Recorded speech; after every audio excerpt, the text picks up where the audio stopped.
Today I'm sharing a woven blouse. It has a really beautiful collar, a Chelsea collar. Look at this print. It's actually the same fabric. It's a border print. Stay with me to see all the details. Hi sewing friends, I'm Karina from liftingpinsandneedles.com. Welcome to this channel that is all about sewing, limitless sewing, and I have a woven project to share with you today. Decades ago, these collars were really in. I have sewn them. I'm not really one to follow the trends, but back in 2017, when I just started the channel, I made a few tops that just had a rounded neckline and I drafted my own collars to put on these. You can see a few pictures here. One of the very first videos on my channel, one was even asymmetric. And I remember taking my time to draft them, to make them fit into this neckline properly. It's not that straightforward, and I remember enjoying the process. And now that this pattern has it, included, I thought, why not? I don't have to draft anything, it's already there. What I made was a Patina blouse from Friday Pattern Company. It's the first time I've sewn one of their patterns, although I do already have some in my collection. I was excited to sew this blouse that has this type of collar. You can see on the line out here, it ends in a point. It's called a Chelsea collar. You can see that it finishes in a V, and there are two neckline depths according to your preference. One is higher, one is lower. I always prefer the higher option. That's not going to show too much. There is a crossover on the front and a button down feature. All this center and including the neckline has the collar in between is finished with a facing. Facing is quite a large piece. It's sort of straight and then curves out because it includes all this round area of the neck. It is a relaxed fit design. It hits depending on your height, maybe the mid hip. There is a side bust out there for shaping. At the back there's a yoke, 2 layers, and there's some gathers. Also, the sleeve piece is really big. It's quite large because it's gathered into the sleeve cup right there and also gathered into the cuff. And there's a detail here that I always really love, that I find really delicate, and it's when you have a little slit that's bound, like a bound little vent into the cuff. I've shown you how to do that before in other patterns, and whenever I see that on something, I always enjoy it. I think it's really pretty. Now, if you're sewing the short sleeve version, then it's just gathered there and hemmed normally there. You don't have a cuff. You can use a huge variety of woven fabrics for this style. Because it's not a style that has features that need to flow or drape, you can go with lightweight wovens that are structured, like linen, cotton, double gauze, some chambray, some shirting. All those more structured woven fabrics are going to work. They are also going to be easier to work with for sure, to get all the color details right. So if you are newer to sewing and you have in your stash some of these structured wovens, I would suggest you sew the Patina blouse with those. If you want to try a pattern like this that has these details, maybe if you've done already a little bit of sewing and you prefer the softer, drapier fabrics, you can use rayon, you can use crepe, you can use silk, rayon linen blends, those types of fabrics. Now, they will work perfectly fine. It will just take longer to cut and sew, and just be careful to get everything really nice and precise. But the look will be so nice. It's not that this design needs to flow or anything, but it's just a matter of the way you prefer it to look. When you have gathers on a structured fabric, they will stand out a little bit more. In my case, I always prefer the drapier versions when there's any gather details in the pattern. And the fabric I've chosen is a light to medium weight rayon crepe fabric. It was a border print. I pondered and pondered about what to use. I thought about using a solid, but it's really hard for me to use a solid. I ended up picking a print. But because this is a border print, I was able to cut different parts of the blouse from different sections of the print, and it'll look like I'm using like 3 different types of fabrics, but it's the same one. It's all the same colors. They all go together, and I was able to put them in a way that the features are really going to be seen, and I'm really happy about that. Another notion that you need for your pattern is lightweight interfacing that doesn't stretch, because there are sections that you need to interface, the little cuffs, the collar that goes on the outer layer, the facing, so you do need a little bit of that. The sizing is from extra small to 7X. This goes up to a 63-inch hip, and when you look at the size chart, each size has a range. So from this measurement to that measurement. So you just need to see where in the range you fit. When you look at the chart and your measurements, you might find that comparing to other indie brands, you fit into a larger size. Don't get too hung up on what you usually sew. When I sew a new brand, I just go in with a fresh mind and just look at my measurements, see what it corresponds to, choose my size. Now it's an easy fit, it's nothing is tight here, and at the bust you have anywhere from 4 to 7 inches of positive ease.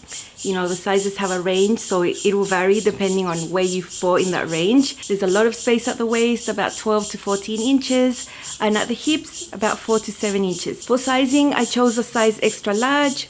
My hips actually were a little over the extra large range, but far away from the 2X range. So I thought, you know what, there are so many details in this blouse. There are layers, you can print sizes. I would rather just print one size so it's easy cutting. And then what I did was at the hips of the pattern, I added 1/4 inch to each side. That adds an inch of extra ease to the extra large, which is what I wanted to get the fit that I wanted.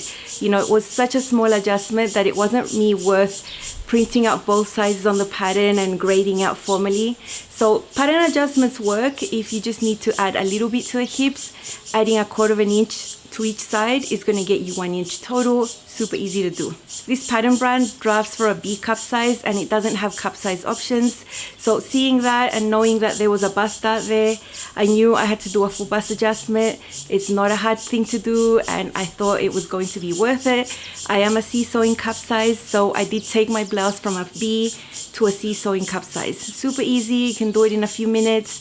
I have a really detailed comprehensive video on my channel about full bust adjustments. If it's something that you don't want to do, you know, you're missing out because there might be styles out there that have details that you really want to sew but that don't have your cup size. I want the best fit, so full bust adjustment is something that just comes with it, and I just did mine, no drama. The other fitting adjustment I made is typical and I will have to do it 100% of the times, was to lower my bust point, and this is a process I did while I was doing my full bust adjustment.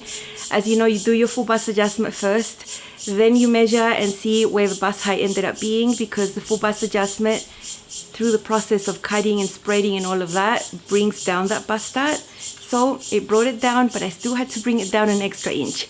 That's fine because it sits where it has to, and that's the goal when we sew right, to get things to fit our body. The sewing segment of this video is a summary because I sewed the whole process from start to finish for Patreon a couple of months ago. So you will be seeing a summary, and there is one aspect of the sewing construction that I wasn't agreeing with. You know, what I was seeing in the instructions, it's got to do with interfacing a facing completely or partially. You will see the details about that next and why I ended up interfacing the whole thing. You'll see how to assemble this collar, how to prepare the facings, and the most interesting part about the blouse is how to sew the collar onto the neckline, which might be something totally new to you. These types of collars are not the ones that you see in a lot of sewing patterns, so I think a lot of you might not have sewn a collar like this before, and I really want to show you how it's done so you can get an idea. If you see patterns that are similar, it'll be sort of similar the way you tackle it. So let's go and see up close and so personal. Don't you think this is starting to wear on me? You've been rated down like hell. I'm weak. These are the 3 pattern pieces that need to be interfaced. So I have cut my fabric a little larger than what is required for each of these shapes, and I have interfaced that piece of fabric first. Then I have my pattern pieces on top, and now I'm going to cut as accurately as I can with my rotary cutter. This long piece is the facing. It includes the neckline and the center front. If you have done a full bust adjustment like I did, make sure you remember to lengthen your facing at the center front the same amount that your center front of your blouse got lengthened when doing the full bust adjustment. In my case, it was very small. It was about 3/8 of an inch. Then we have a cuff, it's just a simple rectangle, and then a collar which has a lot of curved areas. So I think it's much more accurate to do this with a rotary cutter than with a scissors, for sure. These are the main pieces for the blouse. The back is cut on the fold. 2 yoke pieces there to enclose shoulder seams, and this seam with burrito methods. The back here is a little wider than this, so there'll be some gathers there on that area on the back. These are the 2 front pieces. It looks like it's different fabric, but it's a border print, and so it was the same fabric. It's just that the print here is going to be different. Over here is the sleeve piece. This is a long sleeve. There's also a shorter sleeve version. It's quite wide here. It's going to be gathered into a cuff, and down here there's going to be a little slit that is going to be bound. Here are the smaller pieces needed to make the patina blouse. This is the facing. I have decided to interface the whole thing. There is a little pattern piece where you just interface from here down, but I thought it was important to keep all these curves stable as well, so I decided to just interface the whole facing. This is a collar piece, and you cut 2 pairs. 2 of them are interfaced, 2 of them are not. That is the center back seam right there, and the one that's interfaced is going to be the one that you see on the outside. Here are the 2 cuffs.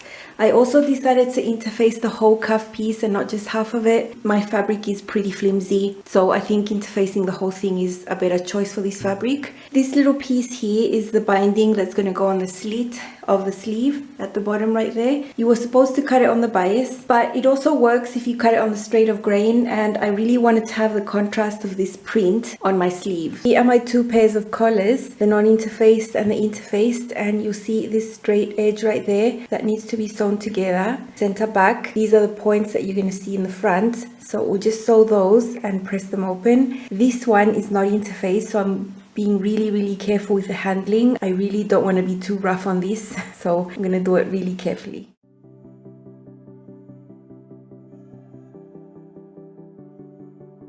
Before putting my 2 collar pieces together, I'm going to sew the center back of the facing just to get it out of the way. Tiny seam there, 3/8 seam allowance also. Okay, so this facing on the top is round like this, and then it has this shape, and then you have it go straight down. This is where the buttons are going to go. So on this outer edge all the way around, I'm going to do a guide stitch at 3/8, and that's going to help me press that edge in, and that's going to be ready for later. Because I'm going to head over to the iron, I'd rather just do this now also and have it ready. There is a little angle here.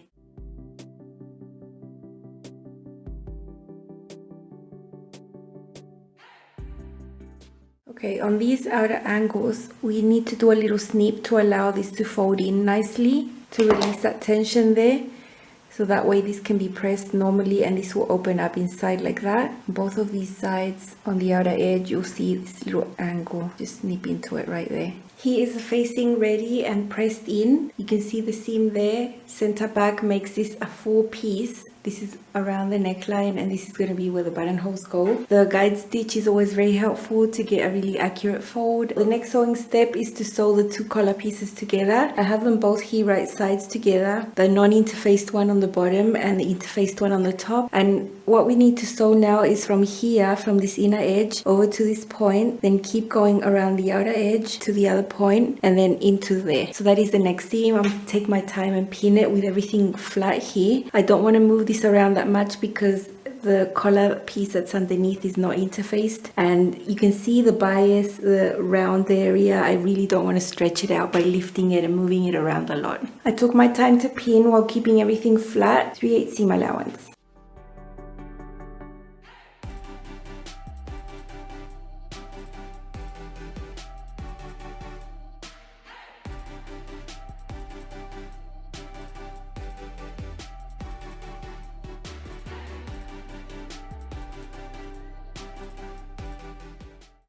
Okay, so this is sewn. I'm going to trim down the seam allowances to about 1/4 inch. So I'm cutting about 1/8 inch away right there, and I'll do that all along. Also, I'm going to snip into some curves, and then we can turn the collar right sides out. Here along this top curve, I'm going to get rid of some volume by taking in little notches. This will remove some bulk here around the curve. It is a little bit of a tedious process, but it'll be worth it. See how I'm taking little bits away? So here where we have these little corners, I'm just going to get rid of a little extra to make it smaller, and I'm going to fold these 2 this way towards the non-interface side. I keep a pencil that's quite blunt to help out. Okay, I'm really happy with that point there, how it looks. I'm not going to force anything, but I think that's pretty nice. So the collar is looking quite messy right now, but it will be fine. Here I have the interface side. That's the side that's going to be visible. Non-interface side will be underneath. So what I'm gonna do is with my hands, I'm gonna roll this seam like a 1/16 of an inch towards this side, so that on the visible side you won't see that seam. So it's like I'm under stitching, but I'm not. I'm just doing it with my hand like this, and I'm gonna do this all the way around and hand baste it to keep it there, and then I'm gonna press it to make sure that this seam is not gonna be right on the edge, and it's gonna be rolled in a little bit like that. I really want a clean look on the collar on the outside. So this is just optional, you know, you can just go ahead and press, but I've always found that doing this hand basting gives me a neater result. Okay, so here is the collar, nice and ready, all pressed, all neat. So you can see this hand basting that rolled the seam inside a hair, just a little bit, so on the edge you don't see the seam. I really dislike it when you can see the seams right there on the side. I don't want to understitch this because it is really curved, and I think it could end up stretching it out, so I'd rather just do that by hand like that. And then I've got these 2 layers here, these raw areas hand basted together. You can also do it with a machine. Because I was already hand basting, I might as well just do that by hand as well. Everything's ready, pressed and neat. The 2 yolks, everything's set. Place your blouse on the table facing up, right sides up, and then take your collar piece. You have to remember which one is the non-interfaced and the interface side. I can actually just peek in there and see. But make sure you get the side that's interfaced facing up and put that right on top on the neckline. You have a seam there on the center back that is going to help you align everything. And here on this side, you'll see a notch. It's about an inch away from the edge there. That's where the edge of the collar should reach. So it won't reach the end of this piece right there. Here is the collar pinned. Everything matched beautifully. I didn't feel that there was any area bigger than the other. Stay stitching always does the job to keep everything nice. Make sure the edge of your collar is matching that notch at the back exactly on both sides the same, so that your collar looks symmetrical and not shifted to one side. 1/4 inch seam allowance. This is just to hold it in place. It's not a definite stitch at all.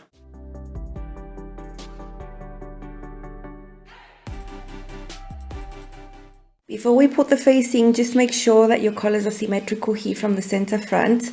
So align these pieces right there and make sure your collars are right in the same space. That you don't have one collar here or just not aligned properly.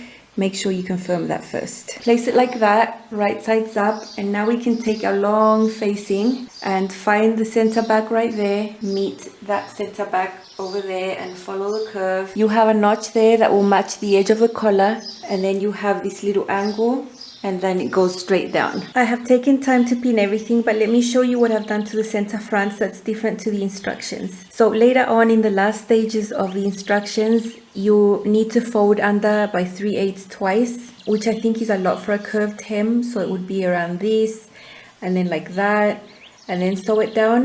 My fabric, even though it's drapey, it is a rayon, and it's more of like a light to medium weight fabric. It's not very light. So I definitely don't want to have this type of hem on this type of fabric. If this was a very light rayon, then I would do that. I wouldn't have an issue. But the other thing is that they have you sew this facing all the way down, and then you have all the bulk and you're folding it like this twice, and then you have this raw edge there. I'd rather avoid that. So what I've done is I've serged my edge. I've done this just for the front piece for now, and I've gone ahead and pressed it in this area, the 1/2 inch that I want to use. I think that's plenty. It's nice. I have the fold there, memory crease. What I've done here with the facing is cut it short like a 1/4 inch just to avoid bulk, and then I'm going to sew at 1/2 inch from here, from the edge there, and sew that close. Then I'm going to sew all this down, and then I can flip this, and it's a really neat finish that I like to do instead. So I've got the same here on this side. You can see my memory crease there. That's where I'm going to be sewing. I'm going to do this little seam at the bottom first. It's a 1/2 inch from the edge because that's going to be my chosen hem allowance, and then pick up here 3/8 seam allowance all the way around.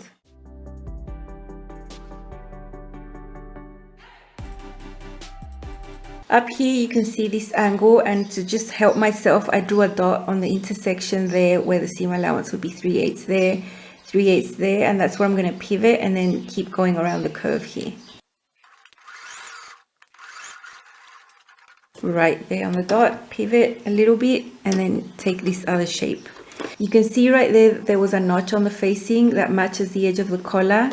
So everything is matching perfectly up to now. I'm having no issues with these pattern pieces at all. Remember, I interfaced this section of the facing that in the pattern instructions did not include that step.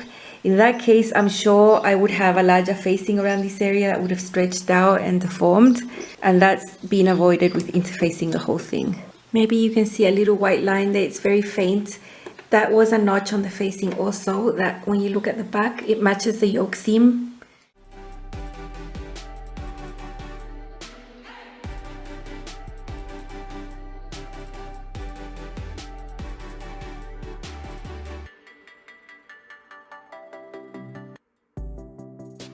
Here's the other center front where I'm going to sew this little bit, 1/2 inch seam allowance, because that is my hem allowance.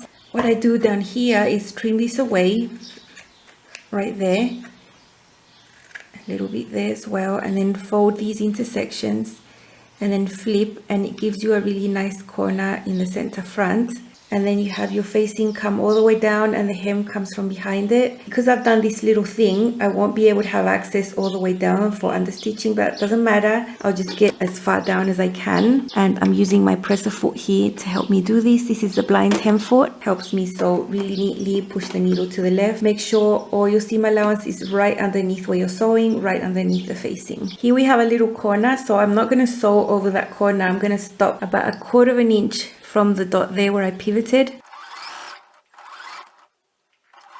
So this is where you're going to have this little angle. I'm going to pick up just after that, about 1/4 inch from there. I do want to understitch the whole facing because I really want it to stay inside everywhere, not just in the center front. Now here where I sew a lot of layers, I lengthen it to 3.5. When I get back to just the normal layers, I put it down to 3.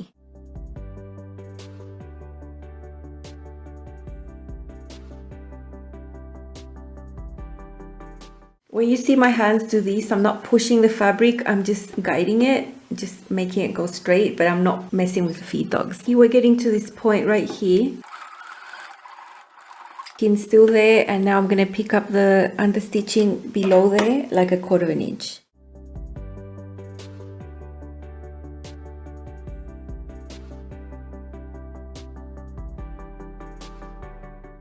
I'm pressing the facing towards the inside, being very careful to get it nice and flat, no puckers, nothing.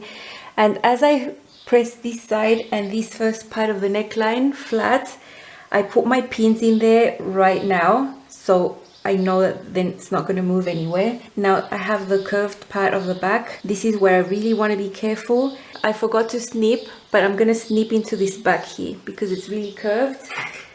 And then after snipping here, it's still not too late to do it. Then I will finish pressing this curved part of the facing. I'll just bring this facing down and just keep pressing it. Once I'm done pressing this curved edge, I'm going to pin it right now on the table flat. And of course then I'm going to hand baste this so I can sew it. I've been relaxing and sitting on my table just hand basting this down. It's super neat, especially around this curve. I want it to be really accurate. There's no extra volume or pleats or puckers going on the right side of the garment. Even though the collar will cover this when you wear it, I still want it to be as best as it can.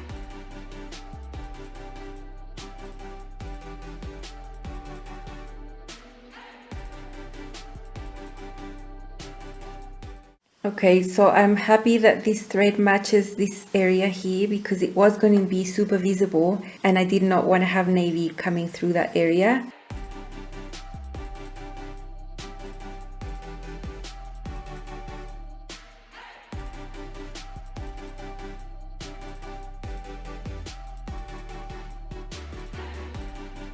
Okay, so the 2 center fronts are done, and now I'm just going to change my thread back to navy and keep going along this end. Mainly navy, and I really don't want to have the light grey thread going across there. I think that would look really ugly. For the rest of the curved area, you can see that I've picked up where I'd finished, so I have grey and then navy. The color is going to cover that, but I'm sewing from the wrong side of the fabric and just following along the curve there.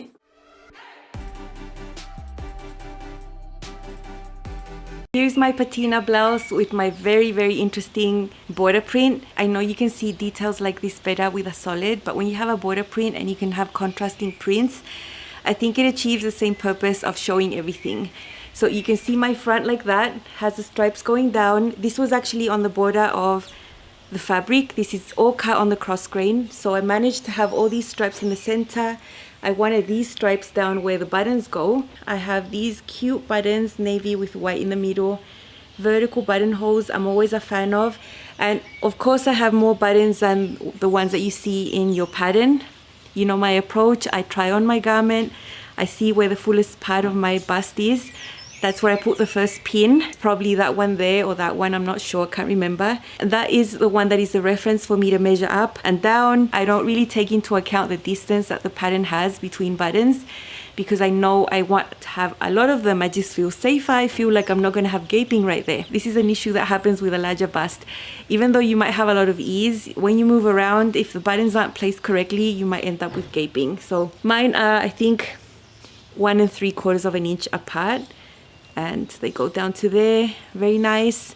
And here is this super cute collar. Loved sewing it. It's in a contrast fabric and same fabric on this side. It's very nice. I have the interface layer on the outside and the non-interface side down there inside, and then the sleeves are gathered. Same fabric on the sleeves and on the collar, and on the back, you know, they look like different prints, but it was actually the same fabric. And here is the yoke with gathers. At the back, there's nothing different. It was just a piece cut on the fold. There aren't any dots or anything. The sleeve is quite a large pattern piece. It takes up a whole length of fabric because it's gathered into the cuff at the bottom. Quite a lot. I used contrasting fabric to sew that vent. I think it looks really nice. Same as this cuff. You can see this type of print is right there. So yeah, these types of projects are the ones that take ages to cut out because I have to really think what I'm doing, not just start cutting out. You know, it would be so much easier if I just did that, but I didn't. So for this specific blouse, you do have a separate piece for the facing that becomes the placket down the center, and it's a really long piece that goes around like that and curves in. You'll see it better when I show you this inside out. But it is a pretty larger piece, so you do have a seam right there, and there is some understitching to keep that facing inside. It's not the type of placket where you just fold it under and top stitch. That's not possible because of the way the neckline is finished right there. So it takes a little while to get it all really neat. A lot of hand basting always works, but I'll show you the inside now. Here you see the placket. This is a different pattern piece, and it's actually a facing that involves the center and then goes off to the side like this, and then it goes all along the curve, and it has a seam on the center back. So the pattern is long and curves out like that, and this is an area that I wanted interfaced. I know for this fabric with rayon it would have deformed like crazy. I would not have such a smooth result and facing inside if I hadn't have interfaced everything. So that's how that looks inside. It's very neat. So you have the neckline, the collar, and then the facing. Collar is sandwiched between the neckline and the facing, and it's folded under and top stitched very nicely. The collar does have a center back seam, as you can see there, but when you look at your garment from the wrong side or from the right side, this facing is always underneath. You'll never see it. Sleeves with gathers. There is the vent right there. I love this technique, always enjoy it. And then the rest is pretty simple, just a standard hem. The yoke, of course, is in 2 layers with a burrito method. It encloses this seam and the seam right there. This is my patina blouse in a rayon crepe fabric, a border print. Looks like I've used a variety of matching fabrics, but I haven't. It is an extra large, and here's a closer look at the prints and the button down feature. There are side bust studs there, and I did do a full bust adjustment to take it from a B to a C cup. Makes a difference for me. The long sleeves are gathered into the cuff. I've used a contrast print for the cuff and also for the bound slits. I loved thinking that up. There's also a short sleeve version with no cuff if you like that. Here is the collar. I've used the higher depth neckline. There is a lower neckline option also. I love how it looks, how it lies super flat, and the points are super neat. Contrast the prints on the front. Love that. The shoulder fit is really good. The sleeve pattern piece is quite large. It's because the style has gathers on the sleeve cap also, so it does take quite a lot of fabric. Here is a back view of the yoke. There are 2 layers there, finished neatly with a burrito method, and the collar. There are a small amount of gathers underneath the yoke. I love how neat this collar looks. When I lift the collar, you can see the facing is top stitched. It is covered by the collar. It's very neatly understitched to keep it inside neatly. Next time I'll add maybe 1 to 1.5 inches of extra length. I think it's a little short for me, but overall I'm super happy. It was a really fun project to sew, and just thinking it up with a unique fabric was even more fun for me.